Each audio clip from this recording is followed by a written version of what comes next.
अगर किसी की बीवी नाराज़ हो और मन न रही हो तो शौहर अपनी बीवी को मनाने के लिए भी झूठ बोल सकता है, लेकिन इतना बड़ा झूठ मत बोलना कि पकड़ जाए। और इतनी मोहब्बत करता हूँ, तुम कहो तुम चांद तोड़ के लाए। अबे 1 मील तो ऊपर जा नहीं सकता, तो 2,40,000 मील की ऊंचाई पे जाके चांद तोड़ के लाएगा। तो इतना बड़ा भी झूठ मत बोलना कि बीवी को यकीन ही ना आए। हल्का फुल्का झूठ जिससे वो मान जाए शौहर बोल सकता है, इजाजत है, इसके अलावा और कहीं नहीं। तो मेरे भाइयों, आप अंदाजा लगाइए कि एक मुसलमान का दूसरे मुसलमान के साथ क्या मामला है कि अगर झूठ बोलकर भी उन दोनों को एक किया जा सकता है तो कर दो। इससे अंदाजा लगा सकते हैं कि झूठ जो इतना बुरा हो कि बोलने वाले के मुंह की बदबू से फरिश्ते 1 मील दूर भाग जाते हो, और यहां इजाजत दे रहे हैं अल्लाह के रसूल, अगर उन दोनों को एक करने के लिए झूठ का सहारा लेना पड़ रहा तो ले लो। इन्नमल मुमिनूना इख्वा, सारे मुसलमान आपस में भाई भाई हैं। भाई का मतलब जानते हो? ट्रेन में आप सफर करिए, कितनी जल्दी दोस्ती हो जाती है। जर्जी साहब दिल्ली से बैठे कलकत्ता आ रहे हैं, ट्रेन में बैठे हुए हैं, मेरी सीट इधर है, मेरी सीट के सामने एक और मुसलमान भाई बैठा। एक मिसाल दे रहा हूँ, पूछना नहीं कब का वाकया है, एक मिसाल दे रहा हूँ। सामने एक और मुसलमान भाई बैठा हुआ, हम उसको नहीं जानते, वो हमें नहीं जानता। मैंने उसको देखा, लग रहा मुसलमान, उसने हमको देखा, हाँ ये भी मुसलमान। सलाम अलैकुम वालेकुम। अच्छा माशाल्लाह। कहाँ जा रहे हो? कलकत्ता। कोलकाता। अच्छा, मैंने पूछा अच्छा भाई आप कहाँ जा रहे हैं? कोलकाता। मैं भी वही जा रहा हूँ, कलकत्ता। थोड़ी और हमदर्दी बढ़ गई।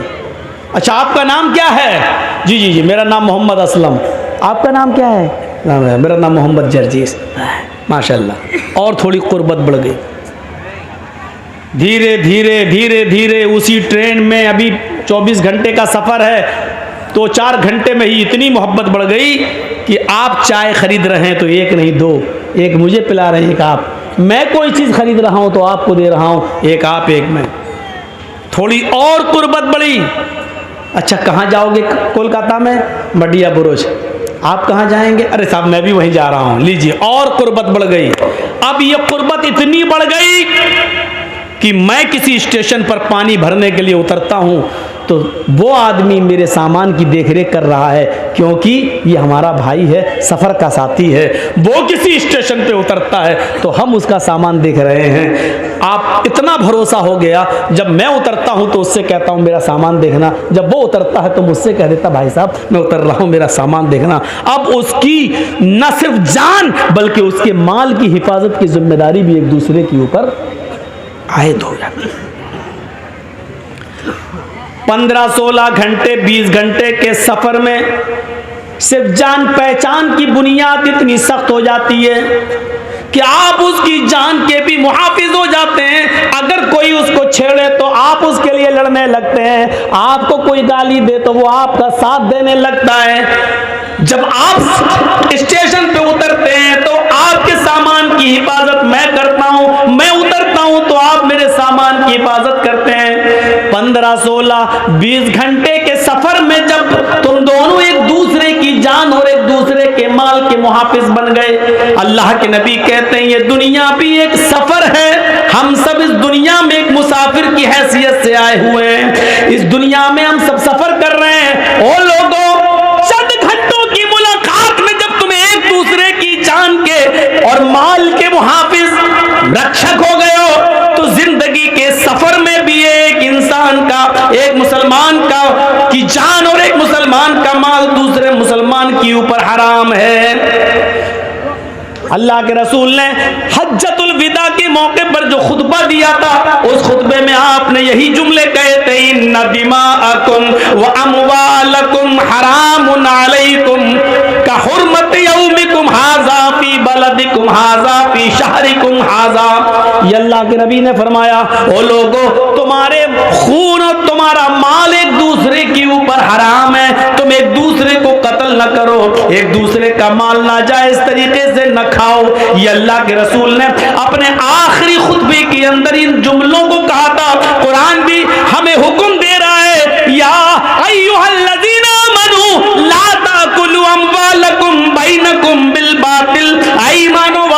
है मुसलमानों, तुम आपस में दूसरे का माल नाजायज तरीके से मत खाओ। नाजायज तरीके से माल खाना समझते हो क्या है? जर्जी साहब मोबाइल के मैकेनिक हैं, मैं मोबाइल संभालता हूँ, आप मुसलमान हैं, आप हमारे पास आए, साहब मौलाना साहब, जर्जी साहब मेरा मोबाइल ख़राब हो गया, ज़रा देख लीजिए। थोड़ा चेक किया, देख लिया इसमें क्या कमी है। 100 रुपये का काम है, बस एक चीज़ लाई जाएगी 100 रुपये में पड़ जाएगी। अब 100 की जगह हम 150 ले लें, कोई बात नहीं, लेकिन मैंने उसको बता दिया साहब इसमें तो बहुत कमी है, इसकी तो पूरा टच ख़राब हो गया है, इसमें तो ये कमी है, 800 रुपये लगेंगे भाई। 800 भाई देख लीजिए यार, हम गरीब आदमी हैं, होते नहीं साहब इसमें इतनी कमियां हैं, इसमें इतनी प्रॉब्लम है, ये है, ये पड़ेगा, वो पड़ेगा, लोकल नहीं डालते हम, ओरिजिनल डालते हैं, ये करते हैं, वो करते हैं, और बात होते होते 500 रुपये पे मामला टिक गया। आपको मालूम है 100 रुपये की चीज पड़ना है, और आपने उसको 800 से तय करते करते 500 पे मामले को डन कर दिया। सुनो, मोबाइल संभाल कर उसको दे दिया और 500 रुपए ले लिया। ये 500 रुपए लेके जब आप अपने घर जाते हो, गोश्त खरीदते हो, खाना बनाते हो, या इससे कोई कपड़ा खरीदते हो, पहनते हो, अल्लाह की कसम आपने नाजायज तरीके से उससे जो माल कमाया है, इस माल को खाकर अगर आप नमाज पढ़ेंगे तो आपकी नमाज कबूल नहीं होगी। अगर इस 500 रुपए से आपने कोई कुर्ता खरीदा और कपड़ा पहनकर नमाज पढ़ रहे हो तो आपकी नमाज आपके मुंह पे मार दी जाएगी, कबूल नहीं होगी, क्योंकि आपने नाजायज तरीके से माल कमाया है। 100 रुपए की जगह पर आपने 500 लिया है, और कसम खा के कहा अल्लाह की कसम 50 रुपए बच रहे हैं साहब। कुरान यही हमें हुक्म दे रहा है। क्या करोगे वेदों के मंत्र सुनकर? अपने मुआशरे के अंदर, समाज के अंदर अपनी जिंदगी को पहले पाक साफ करो। या अय्युहल्लज़ीना आमनू ला ताकुलू अम्वालकुम बैनकुम बिल बातिल, ईमान वालो तुम आपस में एक दूसरे का माल नाजायज तरीके से मत खाओ। हम मुसलमान हैं, मुसलमान का ही माल खा रहे हैं नाजायज तरीके से, हम उसी के लिए कुआं खोद रहे हैं। पता नहीं शाम तक कस्टमर आया कि नहीं आया, इसी को बलि का बकरा बनाओ और पूरे दिन की कमाई इसी से हासिल कर लो।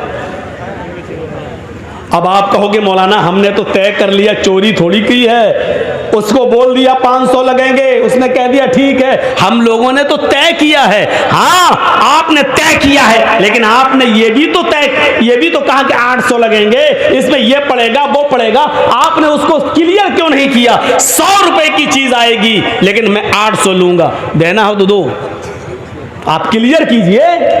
साहब ऐसे बोल देंगे तो कौन आदमी हमसे सही कराएगा?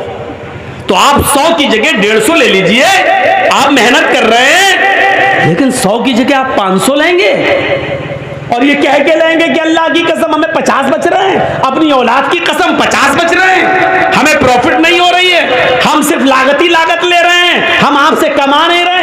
ये कहकर आप ये नाजायज तरीका है पैसा कमाने का।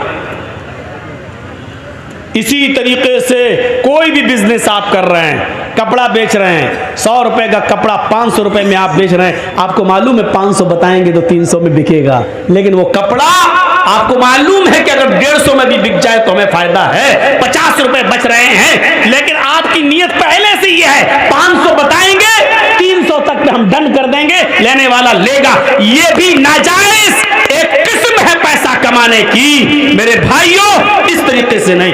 काजी शुरैह जिनको हजरत अली ने काजी बनाया था, जज बनाया था, इनको एक घोड़ा खरीदने की जरूरत पड़ी, मार्केट में घोड़ा खरीदने के लिए जाते हैं, और सुनो अब आपके पास से जो भी आदमी उठे उसको हाथ पकड़ के बिठा दो जमीन, सुनने भी आना चाहेगा, आगे भी बैठेगा, जर्जी साहब की शक्ल भी दिखनी चाहिए और उठ के भी भागेगा। सब शुगर के मरीज हैं क्या? पेशाब ज्यादा आता है क्या? ये देखो ये देखो ये देखो, जितना समझाया उतना ही और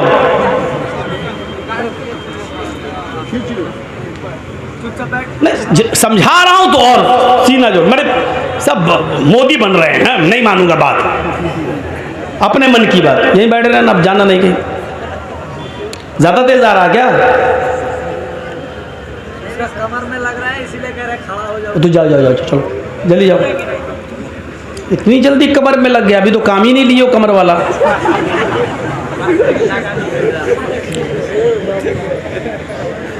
तो मेरे भाइयों सुनिए, ये भी एक किस्म है नाजायज माल की। काजी शुरैह ने एक घोड़ा खरीदना चाहा और घोड़ा खरीद रहे हैं, तो घोड़े वाले से पूछा, घोड़ा बेच रहे हो? कहाँ, कितने का?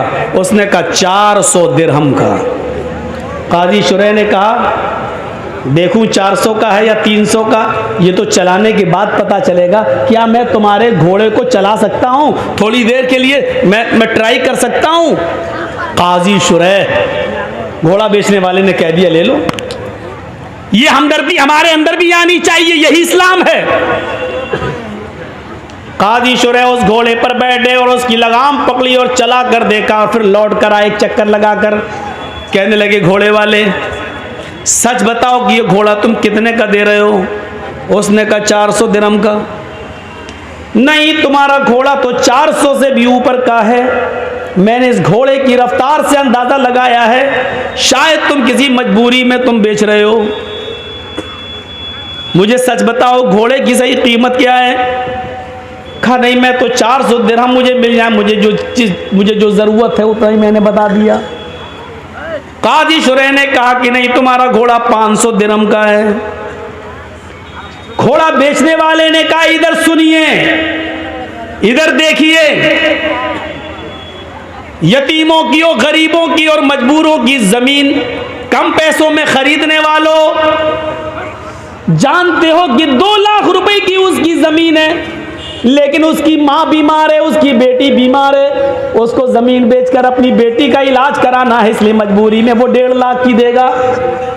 और हम इंतजार कर रहे हैं कि वो अपनी बेटी का या अपनी बीवी का इलाज या अपने बच्चे का इलाज कराएगा, तो 2 लाख की जमीन 1.5 में भी बेचेगा और हम 1.5 में खरीद लेंगे, जबकि हमें मालूम है कि उसकी जमीन 2 लाख की है, कीमत उसकी सही है, लेकिन मजबूरी में वो 1.5 लाख के बेच रहा है और हम 1.5 लाख की उसकी जमीन ले रहे हैं। ये भी पैसे की एक हराम किस्म है, जो तुम चाहे उसने अपनी मर्जी से क्यों न दी हो, लेकिन तुम्हें मालूम है कि उसने मजबूरी से दी है। तो आपकी ये 1.5 लाख रुपए की ली हुई 50,000 का जो चूना लगाया आपने, ये हराम कमाई होगी और इसने पूरी कीमत को हराम कर दिया है, और तुम एक मजबूर की मजबूरी का फायदा उठा रहे हो। ये माफ किए जाने लायक जुर्म नहीं है। सुनो, काजी शुरैह कहते हैं, तुम्हारा घोड़ा तो 500 दिरहम का है, तुम 400 क्यों मांग रहे हो? उसने कहा, सुनो, 400 दिरहम की मुझे जरूरत है, मैंने कीमत 400 मांगी है, अगर आप 500 देना चाहें तो ये आपकी मर्जी, वरना मेरी तरफ से सिर्फ 400 फिक्स है। यही कहेगा बेचने वाला। साहब, आपको अच्छा लग रहा है और 500 देना चाहते तो दे दीजिए, लेकिन हमारी तरफ से 400 है। काजी शुरैह कहते हैं, मैं एक और चक्कर लगाता हूं। उन्होंने एक और चक्कर लगा कर देखा और देखकर फिर लौट कर आते हैं और कहते हैं, घोड़े वाले, तुम अपनी मजबूरी नहीं बताना चाहते हो, मत बताओ, लेकिन मैंने दोबारा तुम्हारे घोड़े को चला कर देखा तो मैं यकीन के साथ कह सकता हूं तुम्हारा घोड़ा 500 से भी ऊपर का है, ये 600 दिरहम के लायक है।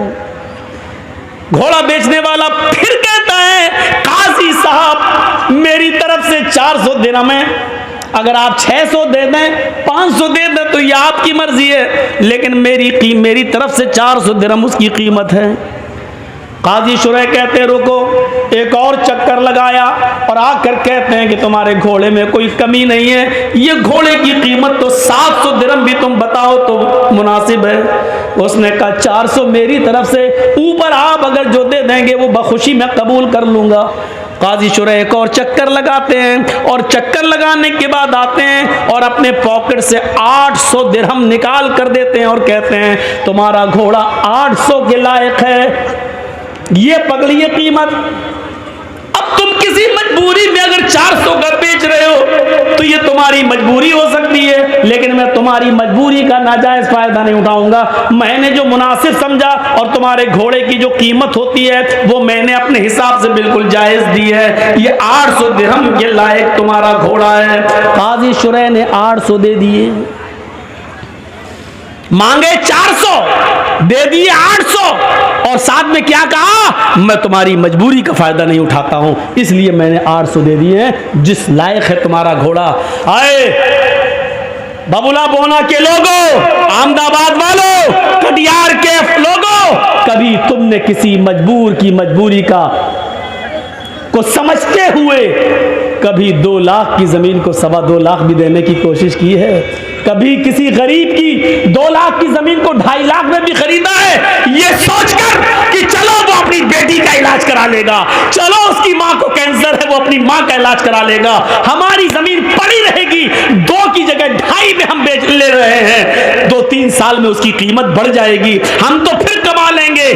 क्या कभी हमने किसी मजबूर की मजबूरी का फायदा को देखते हुए उसकी 2 लाख की जमीन को 2.5 लाख में लेने की कोशिश की है? नहीं, 2 की जमीन को 1.5 में तो लेने वाले इस महफिल में भी हजारों मिल जाएंगे, सैकड़ों मिल जाएंगे, बहुत मिल जाएंगे, लेकिन 2 लाख की जमीन को 2.5 लाख में लेने वाला एक भी नहीं मिलेगा। अगर उठवाया जाए तो एक भी नहीं मिलेगा। मेरे भाइयों, इस्लाम ये कहता है किसी की मजबूरी का नाजायज फायदा न उठाओ। ये एक मुसलमान का दूसरे मुसलमान के साथ ये हमदर्दी होनी चाहिए। चोरी, डकैती, ये सारी चीजें हराम माल की किस्म है। इसी तरीके से किसी मुसलमान को सूद पर रुपया देना, साहब तुम्हें मजबूरी, हाँ 1 लाख रुपए दे दो, मेरी बेटी की शादी है, हम 1 साल में लौटा देंगे। 1 साल में लौटाओगे तो 1,25,000 लूंगा। का ठीक है दूंगा। 1,10,000 दो, ठीक है दूंगा। ये भी हराम माल की एक किस्म है। किसी को हम मदद तो कर रहे हैं, कर्ज तो दे रहे हैं, लेकिन शर्त ये लगा रहे हैं कि 1 लाख रुपए की जगह पर हम 1 साल के बाद तुमसे 1,40,000 लेंगे, 1,20,000 लेंगे, बढ़ के लेंगे, क्योंकि हमारा पैसा जा रहा है। अगर हमारे पास होता तो 1 साल में हम कितना कमाते, लिहाजा 20,000 तुमसे ज्यादा लेंगे। और आपकी मजबूरी है, आपने ले लिया और उसने 1 लाख की जगह 1,20,000 तय कर दिया। जानते हो ये ज्यादा रकम क्या क्या कहलाती है? सूद। या अय्युहल्लज़ीना आमनू ला ताकुलुर रिबा ज़आफ़न मुज़ाफ़तन, ऐ मुसलमानों तुम सूद ब्याज को दुगना और चौगुना करके मत खाओ।